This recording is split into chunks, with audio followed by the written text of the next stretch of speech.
podcast. So glad that you're here. Today we have Emily Frank on the podcast. She is one of my oldest friends.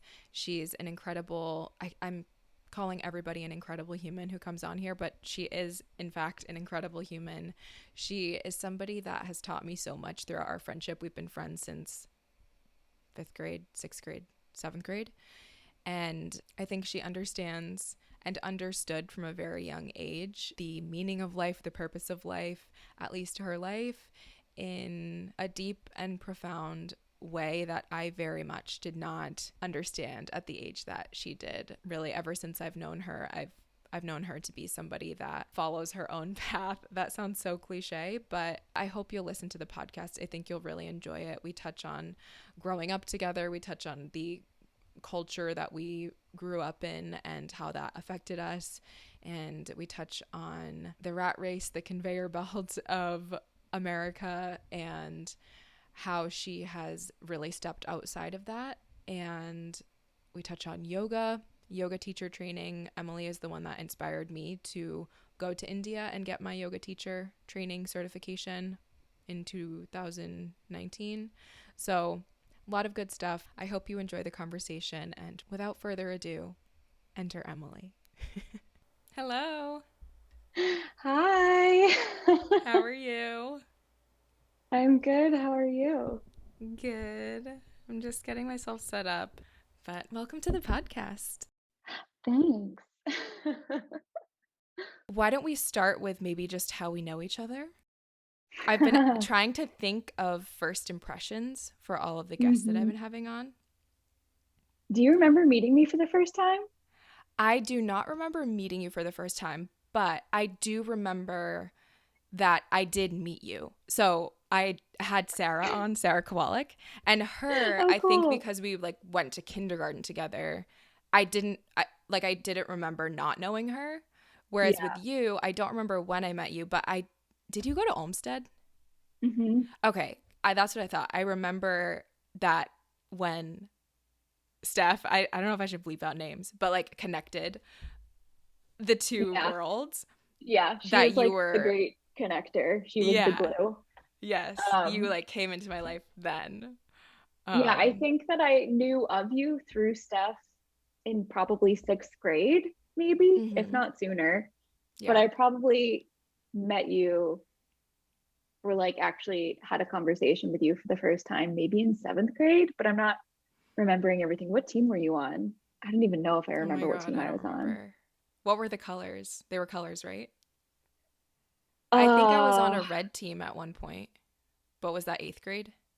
I think that was there was red and yellow in 8th grade, I think. I want to say. Blast from the past.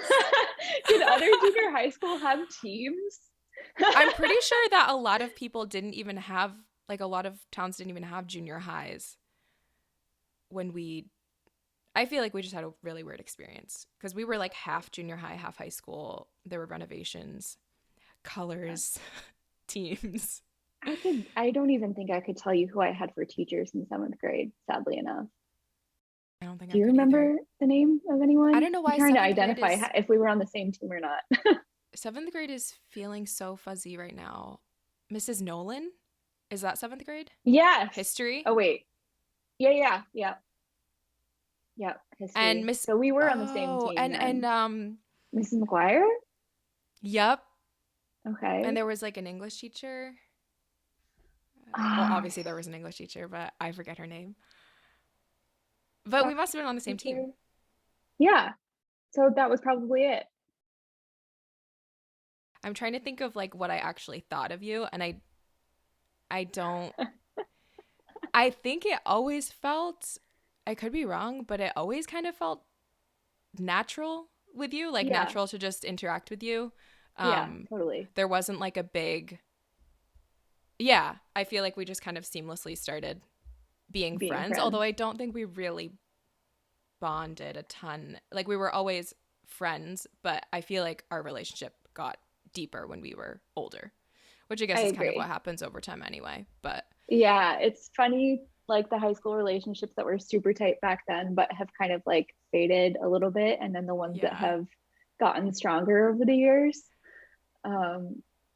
But yeah, I was thinking about this too, and I'm like, I really don't remember the first time that I met Elizabeth, probably because our group was so like, I don't know, big and kind of Yeah. amorphous and stuff like that. But yeah, I think I remember you being like really funny, but also quiet, very stylish, a lot of like crazy outfits and earrings. But yeah, I definitely think we got to know each other a lot better and like bonded more after high school. I would agree. That's too funny. I definitely was dressed by my mom growing up, so Really? all credit to her for any fashion wins or losses. A lot of bright colors. Yeah. Yeah, yeah. Okay, well, I want us to back up, but fast forwarding to today, in the spirit of starting the conversation in the way that I always do. Who are you and what are you doing here? If I ask you those questions, what kind of comes to mind? Just like gut reaction. The who are you question is really hard. I was thinking about this morning and it kind of reminded me of like whenever I was trying to write my Instagram bio, as stupid as that sounds. But I don't think I've ever had an Instagram bio. I think it's been the exact same thing ever since I joined in like 2014 or something like that, which is just like the kissy emoji and a peace sign. That's who you which are. which feels like as true to myself as I can possibly be. There's this quote by the French philosopher Michel Foucault that goes something like, "Do not ask me who I am, and do not ask me to remain the same," which is a quote that I've always really liked because it's kind of, especially in my 20s, like kind of allowed me to be kind of open about who I am and kind of iterate who I am as a person and not let it be this one fixed thing. Or like, it's so hard to sum yourself up in like words. I'd rather somebody get an impression of me than like me try to say, oh, this is who I am, understand me as this, because I still don't know who I am. But that being said, it could change in the semi near future, just the bio part at least, because like I'm currently working on my doula certification and I'll probably put that in my bio so I can start like getting the word out there about my services. So we'll see. But that's that. And Love then it. what am I doing here? I think that at least right now, like, do you mean like on planet Earth or just like today? Either way, either, both. There's no right answer or wrong answer, I should say. I think that I'm here, well, definitely for a couple of reasons, but one of the most like potent ones definitely seems to be like just like learning the art of living well. Like I care a lot about how I live, and I want to live like joyfully and happily and like have lots of beautiful things around me and connect with myself and other people and the planet. And so that kind of overall governs like how I live on a more day-to-day basis, I guess. Mm-hmm. How do you answer those questions? Oh gosh. I was like, they're scary, right? I was like, what are the odds that somebody's gonna someday ask me any questions at all, never mind these questions? And I was thinking I would have no idea how to respond. I literally don't know. I feel so bad I put everyone through this. I think the answers that come to mind I'm borrowing from other people but still ring true to me. Yeah, who am I? Liz Gilbert says that she considers herself to be like a child of God. And I don't know that I would use, I mean, I guess like some days I like that because it feels very pure and sounds lovely, I think. If you take away any like connotations with the word God, that might not feel good for some. But yeah, I feel like I'm Dan kind of half jokingly in his episode said I'm a human being having a spiritual or a spiritual being having a human experience. And then he was like, no, I'm just kidding. And then he kept going. And And I think he was half Yeah, serious, half joking, but I really do like that line. That feels I agree true with as that well. too. Yeah. And what am I doing here? I think similar to you. I mean, it feels like every day I'm just figuring it out. Um, I seem to have some sort of existential crisis like every other week. No, that's too frequent. But I feel like I'm constantly just trying to figure it out. And it's not that at this point I'm looking for an answer or like the thing that's going to make me feel settled. We were talking about this a little bit, just about like exploring and seeking, and that feels like part of it. But like it's I like to ask questions, and I've become more comfortable with not always finding out the answers, but that feels like part of the purpose somehow, or the Yeah. point of it all. Yeah, along those lines, I definitely feel like I'm trying to enjoy the process more because once you get to the destination, you're already like on to like wanting the next thing. So like I'm just trying to enjoy and not try to like rush through so much Yeah. this process of becoming because like you were saying, we're like still getting to know our bodies at 29 and that's not going to change because our bodies are going to keep changing Right. throughout our whole lives. So we're always going to be kind of changing who we are in relation to our bodies or just like there's just always going to be something to work on. So if you don't enjoy the process, then you're going to be really miserable, I think. So I think that's very true. Yeah. Well, I love that answer, and I love that you forced me to think about it. And I imagine my I'm answer will surprised that this change too. hasn't been asked of you yet. No, I think it's funny because I always tell people like make it as conversational as you want. You're welcome to ask me questions, but Mm-hmm. I don't like demand that they ask me questions. And if there's silence, then I just throw more questions at whoever I'm talking to. Yeah. So, I think every episode is a little different. Every conversation is a little different. And I'm still kind of finding my groove too, but I'm always Mm-hmm. happy to answer questions if people Well, want I to feel ask like if them. you're asking me all the questions, then it will feel like a job interview or something like Yeah, that. that's And fair. also, I am curious about what your answers for stuff like this are too. So, Yeah. No, I like it. I think yes, my brain is all fuzzy right now, maybe from being so overly stimulated. So, I'm having a hard time remembering, but I'm pretty sure I was talking with you about when we talk, we just talk. And hmm it's like, do you watch The Office? I've seen bits of it, but I'm Okay. not really a TV watcher in general. I Yeah. don't even remember the line, but there's some line about how Michael just doesn't think before he speaks. And I wouldn't say that I don't think before I speak, but it's true that when I start a sentence, I don't always know how it's going to end. Yeah. But I kind of like that in the right environment, of course. If I'm at a job interview or whatever, I maybe think it through a bit more, but I it's part of know. the Sometimes fun. I wonder if I'm being really annoying if I start a sentence and then my brain goes on a different tangent and then I change directions mid sentence and then I change it again to try to bring it back. But then I like go, I don't know. It's all part of the fun though. I don't even remember why I started talking about that. Who um, knows? Good question.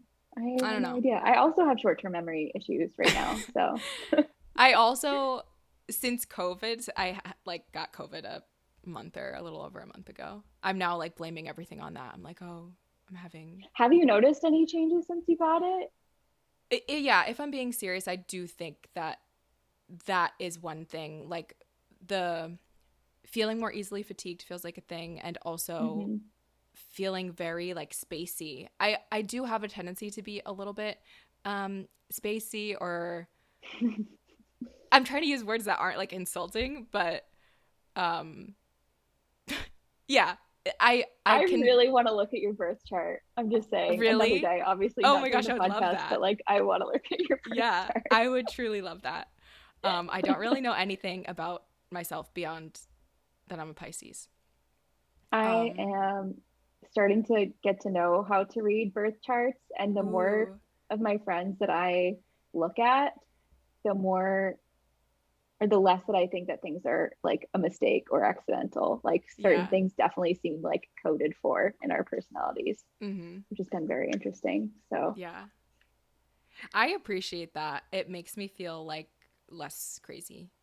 Um, yeah. And it also makes it feel easier to just accept yourself for who you are rather than being like, I need to like make myself into this type of person. It's like when you see that mm-hmm. there are certain things, I don't know, it's just easier to kind of relax into who you are and not be trying to be someone you're not, Yeah. I guess.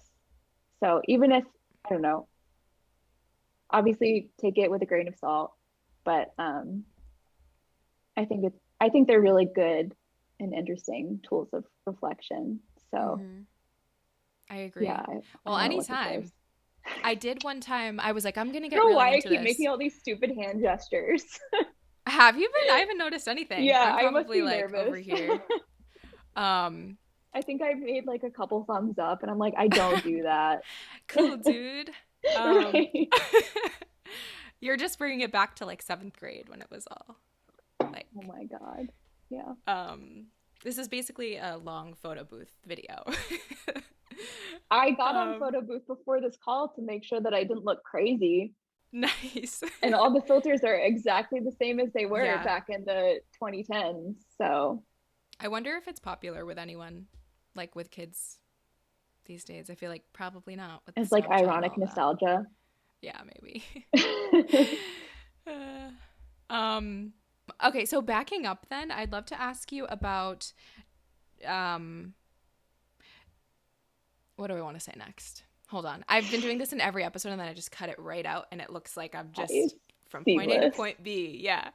Um, I've always wondered what this looks like for people like professionals who yeah. do this all the time. Like if they're also like splicing. Sometimes I feel like you can hear it a little bit.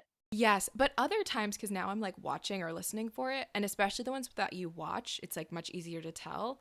And a lot of Mhm. times it seems like it's just one take. They're not actually like cutting it, and that just makes me feel like I need to go to like Toastmasters or something and really work on my public speaking or even just speaking because I'm a I little want bit to all get a over the public place. speaking coach. I don't want to be a public speaker, but I want to feel more comfortable speaking and remembering things. Yeah, it's such a valuable skill, especially well, even if we weren't in this Zoom world, but yeah, it's something I definitely want to get better at. Um, Mm.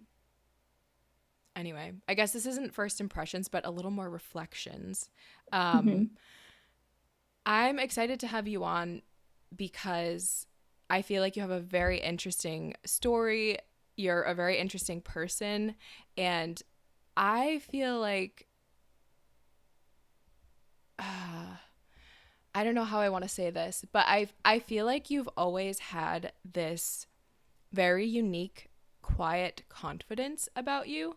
Not in the sense that you're Hmm. quiet, but I have always sensed that you have lived your life for you in like the way that you think is best, in a way that at least when we were younger, but even now is unique. I think is different than how a lot of people operate because even just in the answers to who are you and what are you doing here, you didn't mention anything about climbing up any ladder or pursuing a specific career, and that doesn't mean that you're not pursuing those things, but I don't know. I've always sensed that it's like deeper with you or like it's Thank you for different saying with you. that. And I'm not trying to insult other people, but I am trying to compliment you.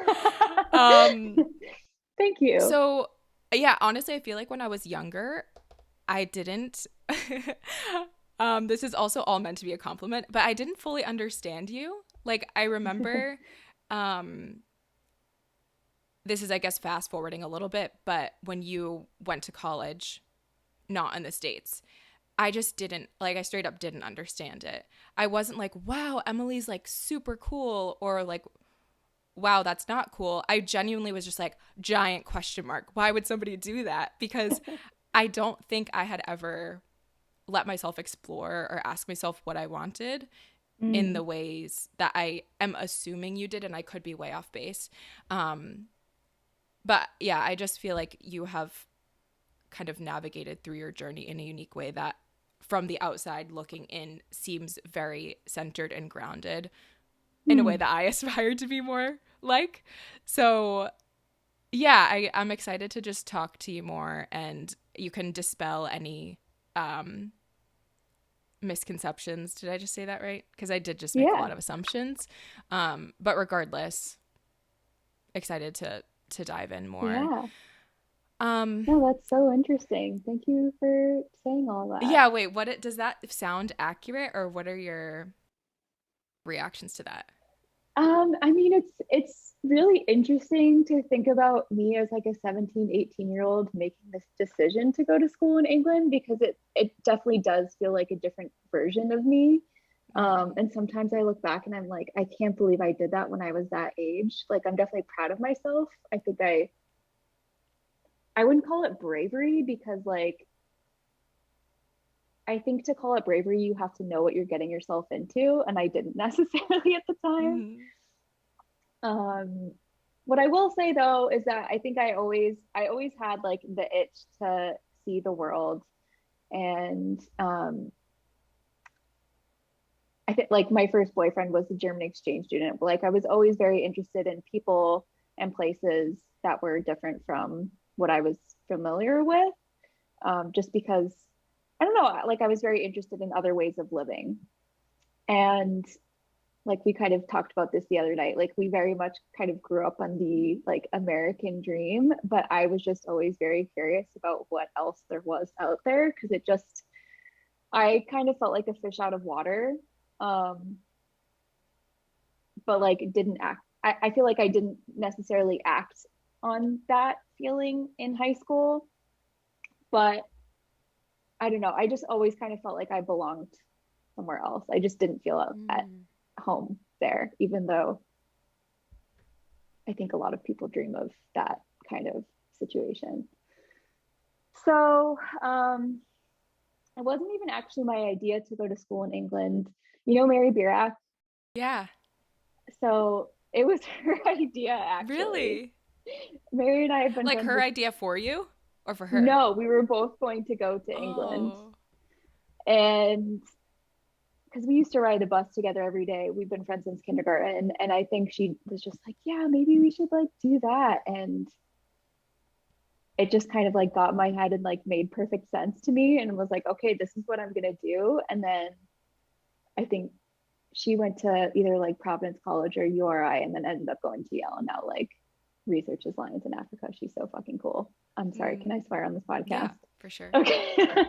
No, PG, please. I'm just kidding. So she had the idea, and then I ended up doing it. And the more that I looked into that idea, the better that I liked it, for a variety of reasons. One of them being because, okay, this is going to sound really nuts, but so the English university system and the American college system are very different in the way that you even just apply for them. And like, I always try to work smarter, not harder. I think I've gotten better at that as I've gotten older, but like back then, what was really appealing to me is that like in England, you submit one application that gets sent to 5 maximum schools. That's all you can apply for. Maybe it's different now, I don't know, but back in 2010, 2011, that's the way it was. One application, very simple, sent to 5 schools, and that's all you get. Whereas like, I remember people in our friend group, a group of overachievers, some of them were applying to 17 schools, all of which have different applications and fees and essays and extracurricular. Can we block that out? For sure, yeah. That's okay. You can leave it in. I'm always stumbling with my words. Extracurriculars. And like, I've always loved learning, but I just hate the bureaucratic nonsense that goes into it, and also some of like the status stuff as well. Like, I hate what statuses are assigned to certain schools in the US, and I just very much felt like I didn't want to be a part of it. I kind of wanted to just like break out of the mold and then just go figure things out for myself. So that was like one thing. Another thing was, there were a lot of reasons. I'm gonna try to like go through all of them, because I do think it's, I don't know, maybe more people will be interested in this idea. But in the UK, I feel like at 18, they're priming you for adulthood kind of better maybe than American schools. So in the UK, the drinking age is 18. Leave that for what you will. I'm really not a drinker, but like I didn't want to be going to a school where people were going to get fake IDs. And like, I just tend to feel like when things are forbidden, people abuse them a lot more. It's a lot more exciting and whatever. And I just wanted it to be free and legal. I didn't see a reason for it not to be legal, to be able to do that as a college student, as an adult, as someone able to vote, you know, all those things. Another thing is that it's not standard to have like a roommate in your room in an English college dorm situation. Nice. You're on your own. There's no, at least in my school, there's no even like cafeteria, meal plan or anything. Like you're just cooking for yourself like right out of the gate. And your degree is just your degree. You're not doing all these other required courses. What do they call it? General something? Yeah. General. I don't know. Anyway, my degree was just my straight degree. So I didn't have to like waste time in all these like math and science classes that I didn't want to be in. Yeah. So that was a big part of it. But also, again, just kind of like feeling like a fish out of water. I wanted to get out and explore the world.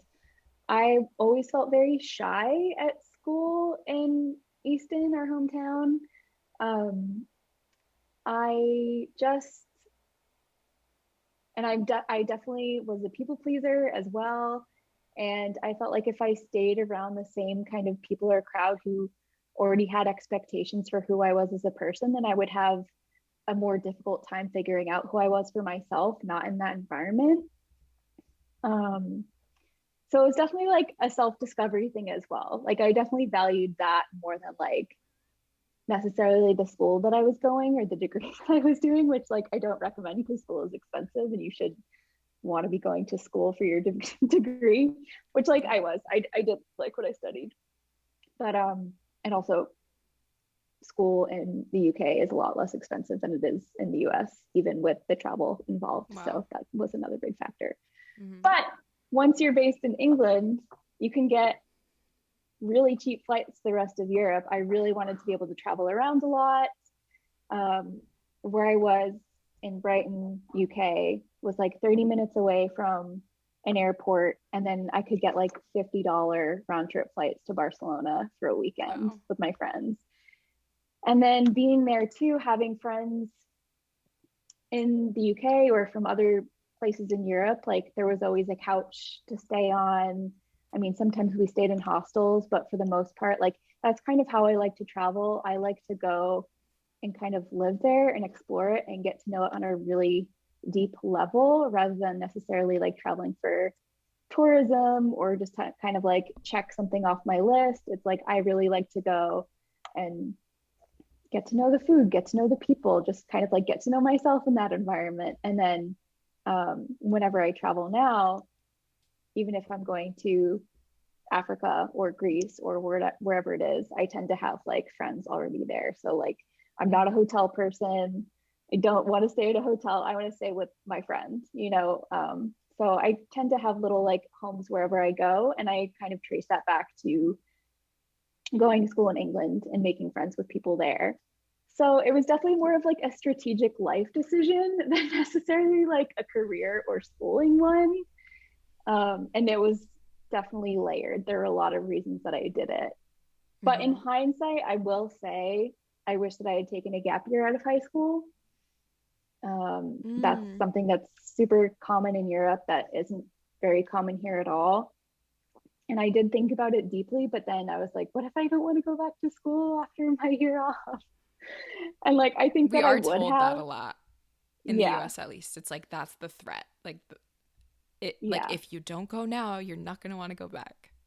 Yeah. Whereas like, I would say that 50% of my friends at school had taken a gap year, either 1 or 2, sometimes 3 years before going to school. And then you're going to school for something that you like have thought about and you've experienced life a little bit before doing it. So it's not like a hectic, like under the gun decision, like, oh my God, like I gotta pick my degree now. And Yeah. like I just don't see how it makes any sense to go to college and then pick your major 2 years in. It's like, just wait and figure it out first and then do it. Like, earn some money in the meantime. Don't spend like $50,000 a year while you're just like figuring it out. It doesn't make any Yeah. sense to me. Yeah. So does that answer your question? Totally.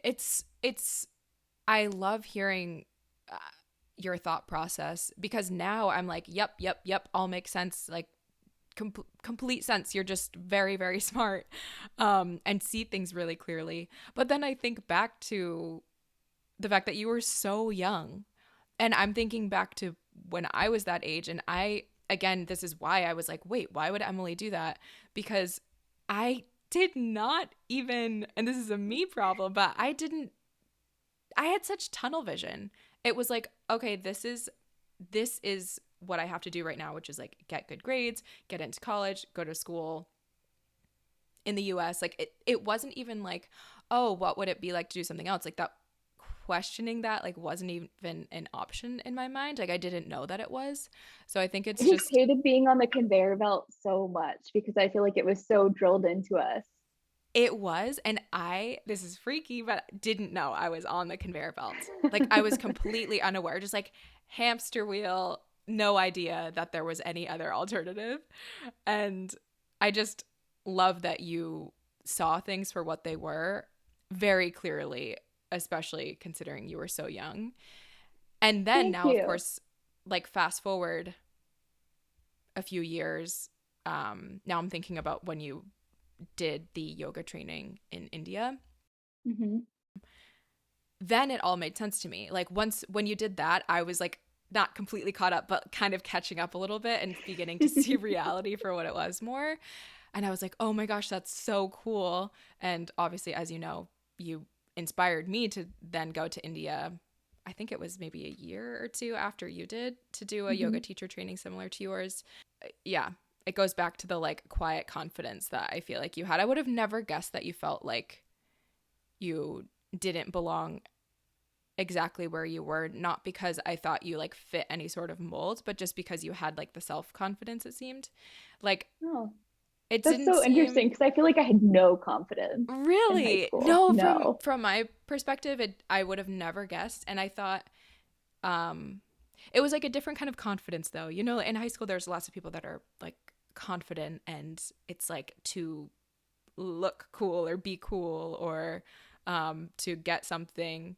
The confidence that I like perceived you to have, I don't know if I worded that right, felt more internal. Like, you don't have Hmm. anything to prove because you're not living for, the conveyor belt or other people. Cool. Yeah. I like that. But also like in hindsight, I have this very specific memory of like in seventh grade in Mrs. Nolan's class, no less. It was like Ooh. my first presentation in front of the class, and I like could not. I remember I was sweating profusely through my little American Eagle green polo shirt. I had like just like sweat marks like down to here. And getting up there, my hands were shaking as I'm holding my paper, and like my voice is shaking as I'm reading the presentation. Like I had no confidence for stuff like that. So that's really funny. No, I mean, I just felt like very quiet, very um I don't know. It just didn't feel like an environment where I could like truly thrive as who I am. But I Mm-hmm. will say, just like in more in regards to like making the decisions that I did back then, I will say like two of my big influences at the time were Anthony Bourdain. Absolutely obsessed with Anthony Mm-hmm. Bourdain. I think I started watching his show when I was like 13, 14. And like really the way that he traveled and the way that he thinks about seeing the world and meeting people and stuff like that very much got in my head and like kind of was the model that I was following in some ways. And then also in 11th grade, when we studied the transcendentalists like Emerson and Thoreau and stuff like that, and their whole Mm. ideas about like learning through experience and like not just sitting and reading a book and being like an armchair intellectual or something like that, like going out, even if, Thoreau lived in his cabin for like 3 days or whatever it was. But I really wanted to learn through experience rather than just like strapping myself to a desk and like reading textbooks all day long, which I did in high school. but I just didn't want to. Yeah. Yeah. That's awesome. I mean, I'm sure I read those things too, and I don't recall any of it. I remember like going home when we started reading The Transcendentalists and like telling my mom how I wanted to drop out of school and like go live in the jungle or something like that. Like it made such a big impression on me. I'm like, why am I even in school? Like this is not how I'm supposed to be living my life. Yeah. It's true though. It's really true. There are so many other ways to do it. Different strokes for different folks. Like obviously I think it's great for certain people, but it just was not the environment that I felt like myself in, I guess. Yeah. Good point. I'm not trying to like knock education altogether or No, anything not at that all. feels like conventional or whatever. As long as you're doing things It's for very you. important that those people are also there. Yes. So I guess since I touched on the yoga thing, can you just talk a little bit about that experience? Maybe like what made you decide to go? And then we've talked about this before and I'd love to talk about it again. Your like just touching on experiences there versus yoga, basically East versus West, yoga here and how it's potentially been commodified and yeah, messed up. There's a lot that I can say about that. Yeah, so whatever you want to talk about. I just want to hear like Yeah. what was your experience like? Why'd you go? And or maybe like a better question for fast forwarding to the present is like how do you now integrate what you learned, yoga or not, into your life now, and if you've run into challenges trying to do that here in the States? Yeah. Um, so I decided to do my yoga teacher training in India actually after talking to a friend. Most of the decisions that I make in my life are very rarely something that I pull out of my butt, like, or just look up online. It's very often like a recommendation that comes to me from somebody that I know and trust, or somebody that I meet and have a conversation with. So in this case, so I started practicing yoga when we were in high school. I remember Hayden being our very first yoga teacher, and I kind of kept practicing it through uni when I was in England, but it didn't really get in my bones until I moved to New York and was intensely stressed out because I was working full time and going to school at night and lived in Brooklyn and had this really long commute and I wasn't being paid very much. And I was just like intensely stressed all the time. And the only time of day that I had to myself where I wasn't stressed out about the energy around me, like on the subway or on the street or anything like that, was like the 1 hour on my yoga mat. And it got to the point where like I just had to do it every day, or I felt stressed out, or like it was making such a big difference in my day-to-day well-being. And it felt like something deeper was happening than just the physical exercise of it, which is kind of what I started doing it for. And then like eventually it became more of like an emotional thing, and then ultimately kind of a spiritual thing. And so I was maybe like 6 months after really starting to get super into it. I was visiting some friends of mine in France where I had au paired. So it was this couple about our age, I think. And the girl's parents live 6 months of the year in France and 6 months of the year in India because of the business that they do, which like dreams. But we were just talking about yoga, and they were saying that when they live in India, they live really close to this ashram, and both of them had done the teacher training there and loved it. They were like, it's extremely intense. You get up at like 5:30 in the morning and meditate, and it's like 4 hours of yoga a day. And you're doing karma yoga as well, which is like selfless service. So something to kind of help with the ashram environment every day, whether it be cooking or cleaning. And I was like, that sounds great. That sounds fantastic. Like I was burning the candle at both ends in New York at the time, and kind of felt like I was barking up the wrong tree and just like needed something else. And so I finished my degree that semester, quit my job, and then decided to go do this yoga teacher training in India for a month. And one of my biggest regrets is that I didn't stay longer and do more, because they do like yoga therapy and pre and postnatal yoga there and Ayurveda stuff. And it was amazing. But I was young and poor and went back home and lived with my parents for a little while after I was that. going to ask, did you have a plan for afterwards? It sounds like you planned to go back to your parents for a bit. No, my plan. This is like where my life, the wheels kind of fell off at this point. I was going to move to Barcelona actually after that. Oh. I have a whole visa in my passport and everything. Like I went through the whole process. I paid a ton of money to get a visa, and I was going to move to Barcelona and just like Mm-hmm. be a social media manager, not because I wanted to, but because that was how I could earn money at the time. Yeah. And then for reasons that I'm still working out in my brain, or like things that mistakes that I would not repeat. I didn't go. I am happy that I didn't go at the end of the day, but I ended up moving back to New York. Um, and that is a whole other story for another time. In your 20s, you make a lot of smart decisions and stupid decisions, and we're all doing the best that we can with the information that we have in front of us and the life experience that we have as well. And at the time, I was making decisions based on the men in my life rather than on what made the most sense for me specifically. So I am not doing stuff like that anymore, but you can read between the lines there. Good for you. That's very relatable, for the record. So I guess now talking more about the yoga stuff, because we had a whole conversation about this and I thought it was very interesting, or made me feel less alone. And this might be less interesting to people that aren't into yoga at all, but a lot of people I think do yoga even if they're not teaching or whatever. It's, if you go to a gym or whatever, it's common. But one of the reasons that I was grateful I went to India, thanks to your inspiration, was it was a completely different experience than I think I would have gotten in the States.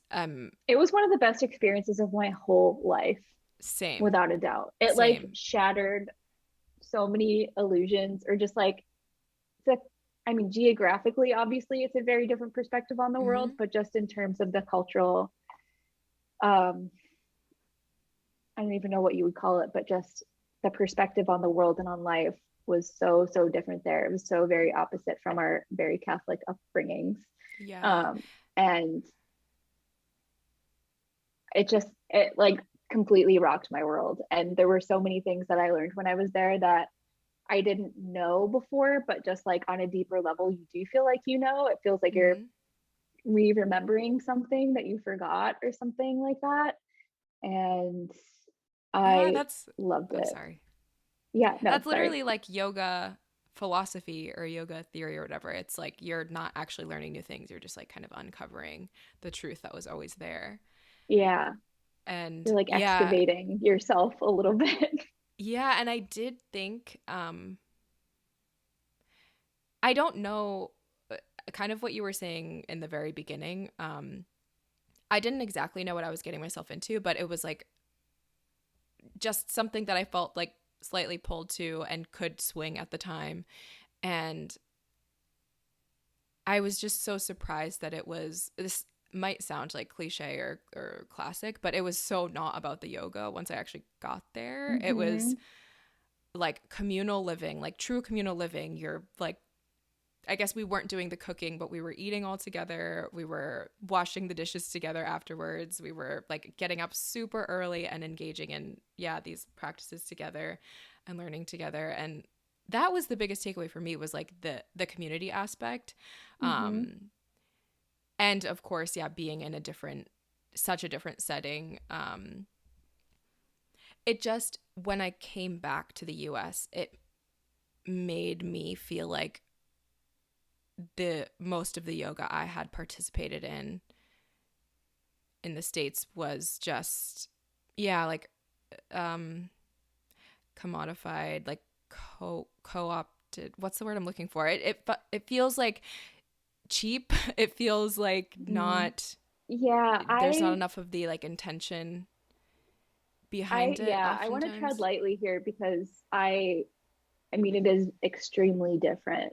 And a lot of it does come from the lifestyle too. Like the food we were eating, just the rhythm of the day and everything is so specific and it's so set for like a real, yogic lifestyle. Yeah.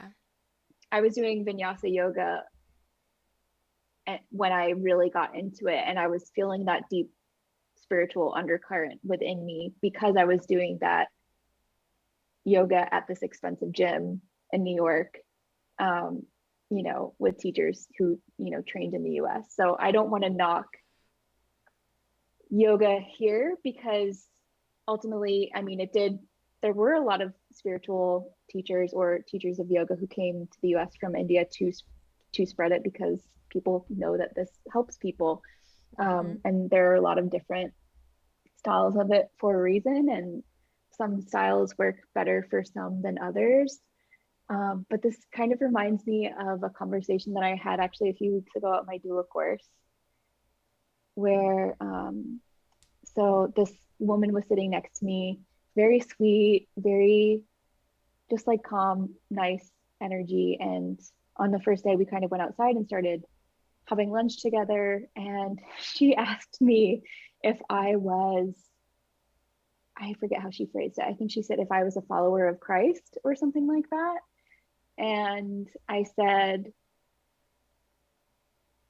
no. I mean, I grew up in the Catholic Church and it put a bad taste in my mouth, but I am definitely a very spiritual person. And she was telling me how her mom was the same, that her mother had also grown up in the church and also had a bad taste in her mouth, so did not raise her with any religion. And then she's from a small town in the middle of Georgia and had bad problems with addiction. And kind of at the rock bottom of her experience with that addiction, she found the church and Jesus, and that's what saved her life.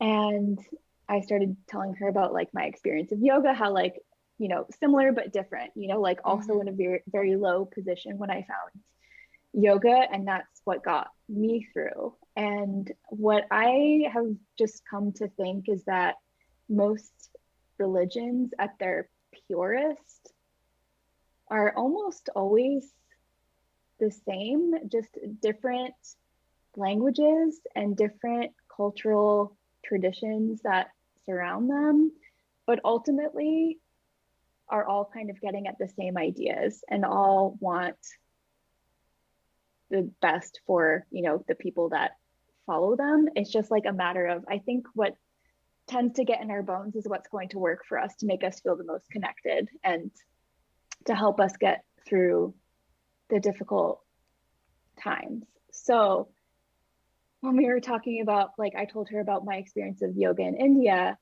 and how when I came back, I wasn't sure if I felt like I could teach in a US studio, at least that specific style, because it was so traditional. And I wasn't sure how that would read in the US. Like, I kind of wanted to find a middle ground between what I was learning here and then what I was learning there, because I really want to honor my teachers there, but also I want to honor the style that brought me into yoga in the first place as Mm-hmm. well. And she said something like, um,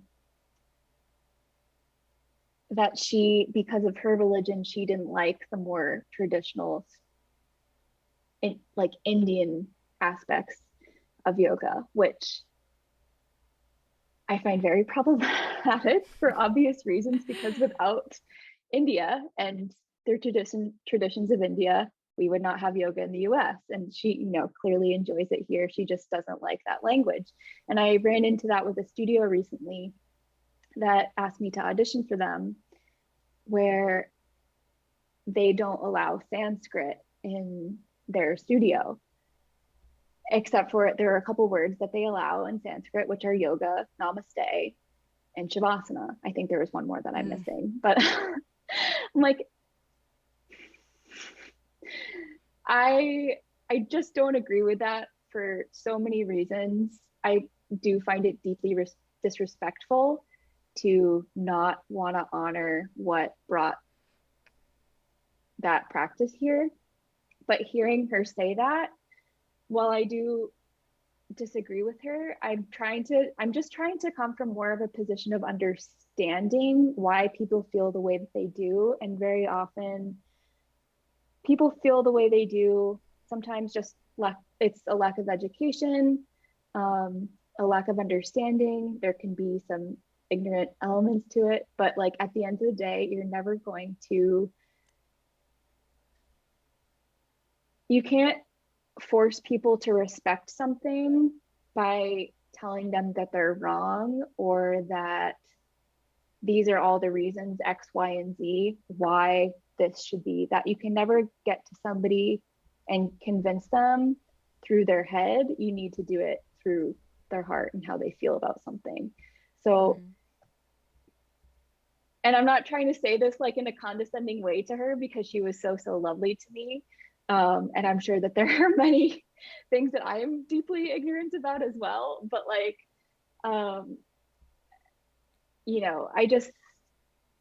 we have to all do what feels good to us. And sometimes by guilting or shaming certain styles of yoga or something like that, it's just not productive, I don't think. So while I'm kind of like working all this out, I decided to just like put the teaching to the side for a moment and just like get back to the practice. I kind of like, because of all these confusing ideas in my head after I came back, and I really did want to teach, but I kind of got away from really enjoying my practice the way that I had, because I was too in my head about it and not enough in my body. So I'm kind of like giving up on the idea of teaching for the moment and just like getting back into the experience of my body and what feels really good. And then when it feels really good in my body, then I'll teach, and I will have had all this experience and I will have had all this education around it, but it will feel a lot more organic and natural to what I actually really like, having integrated both experiences. Whereas like coming back from it, it takes so much time to process things before it gets in your bones. And I don't feel, you can tell when a teacher has their practice in their bones and when they don't. You can just feel it. That's the difference between a good teacher and a great teacher to me. So it's very much all work in progress.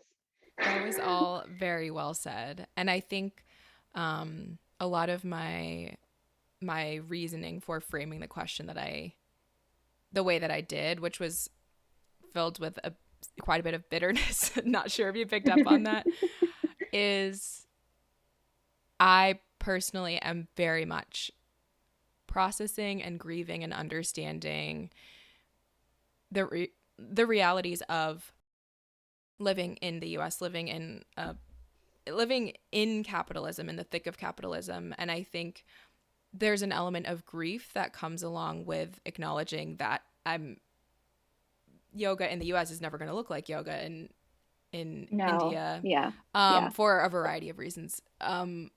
Like we've talked about this before too, like my teacher training in India, even including the flights, was like a fraction of the cost of doing a yoga teacher training in the US. Same. People have to do what they have to do. And like, obviously there's different costs of living in both countries, but just for the experience that I got, it was worth so much more, than that. So I feel the same way. And I think I think I just have a lot to learn in this area. Like I'm a little bit all over the place, where I'm like, I question if I should even teach in the US at all, because I'm like, cultural appropriation, like is this just like, like there's that side of things, but then there's the other side, or it's not even sides, but like acknowledging that yoga at its core, kind of what you were saying, is a really good thing. And it's doesn't make sense to expect the US to understand or practice that in the exact same way, because we're just like so fundamentally different. And isn't it beautiful that we're doing our best, that there is yoga here. And there are certain studios that have left a bad taste in my mouth, like trying to like exploring teaching with them, and then just like no Sanskrit. You have to teach their flows in like a very specific kind of way. There's no room for like it felt like there wasn't room for like creativity or much like heart, like from me. So anyway, I don't know where I'm going with this. It just feels like kind of a complicated thing. And just appreciate your thoughts on it. And it's helped remind me to like not be so hard on everyone, I think, all across the spectrum. I'm trying to like soften about it more, because ultimately I do think that people are doing the best they can with what they know, but they're just, there are certain things, like certain studios will not be for all people, just like yoga will not be for all people, even though it can be for all people, but that's, up to each person to decide. And like, just like you are not for all people and I am not for all people, but the people that we are for, that is just such an amazing connection, and kind of enjoying that more. But yeah, the studio that didn't allow Sanskrit, they also did surveillance in their studios. Like they record every single class so they can go back and like judge the teachers and stuff like that. And I'm like, I do get it, but just, I don't know, it kind of takes the humanity out of it sometimes to make it that like, if you're going to do that, then just play recordings for people in the class if you want them all to be the same and to follow these certain rules, because like each teacher is going to bring something completely different, and that should be celebrated. You should be trying to stamp out that the uniqueness that people bring, but that's how I feel. And for some people, I'm sure they'll love a studio like that. They will want those protections there for them, and that's great. Like I do firmly believe that yoga is for everyone, and they just need to find their teachers or their niche within it. So beautifully said. Yes, but it's hard. It's hard though, because it is hard to find, like, having experienced all that, it is hard to find teachers that I really want to learn from. Like in Atlanta, like I moved here a year ago, and I still haven't really found teachers that I really vibe with the way that I had in New York or in India and stuff like that. So it's definitely a work in progress, but yeah, I feel the same way. But yes, work in progress. And that's life, I guess. Yeah, totally. You touched on this when you answered the "who are you and what are you doing here" question, but what is bringing you joy today? Like, what, maybe not what are you living for, but kind of like what are the things that you really cherish lately? I think at this point, like being 29 going on 30, with a lot of life experience under my belt at this point, I think I'm a lot more clear about what makes me happy and what doesn't, especially like having lived in different places, like even just living in England, where you would think that the culture is very similar to the US, there are a lot of small differences that stack up. So being there, it kind of felt being like jello outside of a mold, and like having to figure out how to stand up on my own without the same structures in place around me. So like the things that I've really kind of stuck to over the years that bring me joy on a day-to-day basis are going for a walk, being in nature, just like moving my body in some way. So I mean, most of the time it's like going for a walk or doing yoga, but yeah, being outside among trees really just calms me down. Especially with the state of the world at the moment. That's really important to me. Eating good food, really makes a big difference in my mood. And I enjoy going to like the farmers market or local little shops and getting like the best food that I can get my hands on within my budget and making something really yummy out of it and like sharing it with friends. Like at the end of the day, um, one of the reasons that I moved to Atlanta from New York was that I had friends here, and there was a lot of friend turnover in New York because people often, stay there for 2 years and then they get sick of it.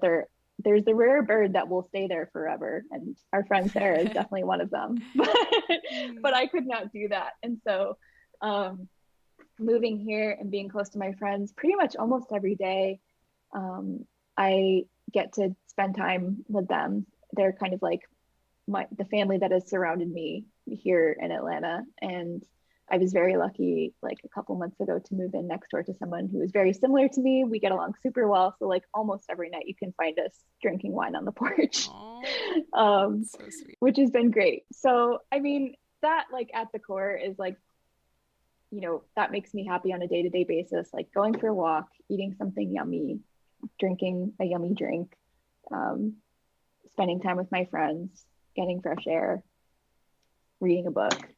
That like at a very basic level is like bringing me joy. On a more like specific level, again, being at this point in my life, like 29 going on 30, I'm making a very concerted effort right now to process the experiences of the past 10 years. Because even though like you kind of touched on this, like I've definitely been in the driver's seat for all of my 20s, but like not all the results of my actions were good, And so there are definitely certain like thought patterns or habit patterns that I've gotten into over the years that are not helpful or productive, that like do cause like a certain amount of suffering in me on a regular basis.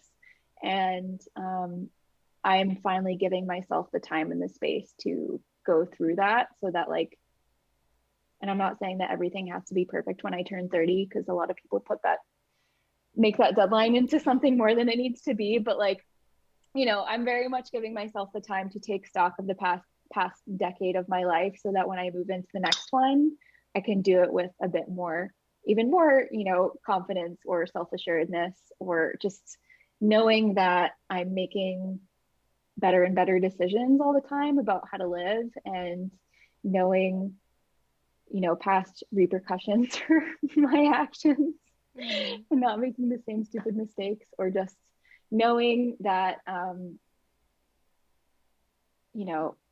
getting a better sense of what people I can trust and what people I can kind of let go of, and not, internalize certain voices that I've gotten in my head over the years that aren't very nice to me.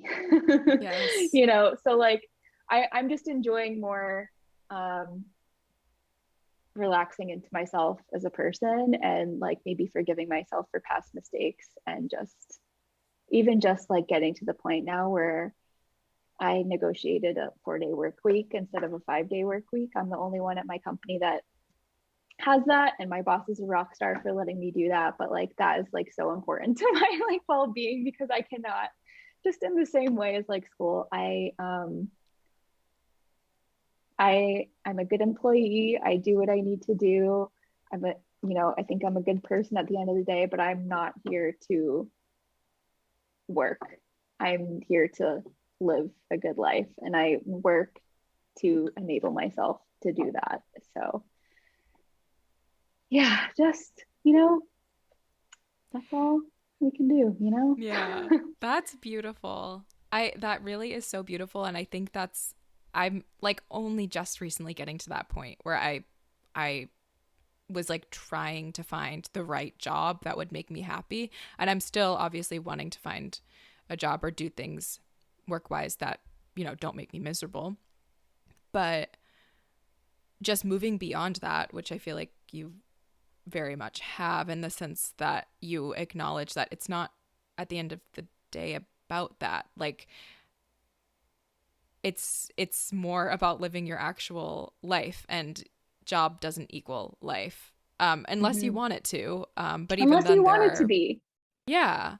And I'm not even saying I don't want it to be, but I think it's really powerful, especially if you aren't super passionate or like absolutely in love with your work, to remember it's not necessarily the point of it all. Mm-hmm. Even though I feel like we're not exactly taught that Yeah, I mean, I here. think we would all be a lot happier if we just met ourselves where we were at instead of like trying to force ourselves to be something or do something that we're not or we don't want to. And just like accepting ourselves and then accepting other people too for being different than us. Because I think if everyone in the world were like me, oh my God, I don't know what I would do. Like I find comfort when I meet people like me because it's like, oh my God, I'm not alone. I'm not a crazy person. But but the world goes around because we have different people doing different things. And so the more and I think that the more you can accept yourself for who you are, the more you can accept other people for who they are too. I think that people who don't accept themselves as a person tend to be the people that really don't accept variations in other people as well. Yeah. So That's been a hard lesson to learn whenever I'm like feeling strong feelings about like negative feelings towards somebody else. It's the whole like hold up a mirror thing and you're like, "Oh gosh, I actually am like this is a me problem where yeah, I have stuff to work through." But once you do that, yeah, it's so much easier to be understanding of other yeah. people And and I'm saying this kind. today feeling like I'm in a Zen mood, but if you talk to me on Tuesday, then my answer would probably be different. Because I was angry at everyone on Tuesday. I'm sure I would have liked Tuesday's answer too. Um I guess you sort of already like shared a lot of good life lessons in the answer to that last question, but I'm curious if there's anything else that comes to mind. What is one lesson that you're learning right now that you feel comfortable talking about? That's a good one. Um, We can also pass. no, that's okay. Um, one of them definitely is around people pleasing. I'm not sure that I have a coherent thing to say about that, but I'm definitely a recovering people pleaser, and I'm working on that very much right now. Mm-hmm. Because in the past, like either I would, I mean, I still do this, but like I would kind of put my own needs aside to do something, or to make like a boss, for example, um, to do something that they wanted me to do, not because I wanted to do it, but like say working on the weekends or working late nights or whatever it is. And then like when it became too much pressure because I didn't know how to say no because I was just trying to get them to like me by people pleasing and putting my own needs aside, then it would get to the point where I would completely burn out and I would have to quit rather than just like stating my needs and my boundaries all along and kind of like making it a dialogue so that they knew where I stood, so that maybe I could have, stayed longer. I mean, that's not always possible. I'm glad for where I am right now, but like I'm very much learning a lot about setting boundaries right now. Mm-hmm. That's something that I'm really trying to work on because, um, and I'm curious if you feel the same way too, because I definitely feel like a pretty empathic person. And sometimes that is a really good thing. And then sometimes it means like I'm an emotional sponge and I sponge up all the emotions of the people around me and kind of take their burdens on my shoulders and don't get that same thing in return necessarily from them. And it can be Mm-hmm. really damaging in the long term to do that. So Yeah. I'm just trying to get a bit more conscious and intentional about, well, what I do with my energy and how I manage my energy and how I engage with other people's energy. Not to sound super woo woo, but like No. um, setting energetic boundaries is really important. And my neighbor who I just met a couple months ago has very firm boundaries, which like I've almost never encountered that in like a woman because I don't think that society likes women to have boundaries. Yeah. Um, but like she's someone that I'm definitely learning from right now, because she has very firm ones and doesn't really care if other people get upset. I mean, she does care. We all obviously care, but like, Yeah. she cares about how she feels more at the end of the day than not upsetting somebody necessarily, which is a big lesson, I think, to learn as a woman in American society. So it is. I am learning that as well. And I think definitely as like a person that feels other things deeply, even unspoken things, I in general have a history of jumping to extremes where I try to just kind of like not like put up walls to the point of like trying to just stay so in my bubble and not feel anyone else's anything. Yeah. And almost pretend I don't care, which is just not true. Mm-hmm. As a defense mechanism, right? Because you just don't want to take any more on because you've already taken on too much on. Exactly.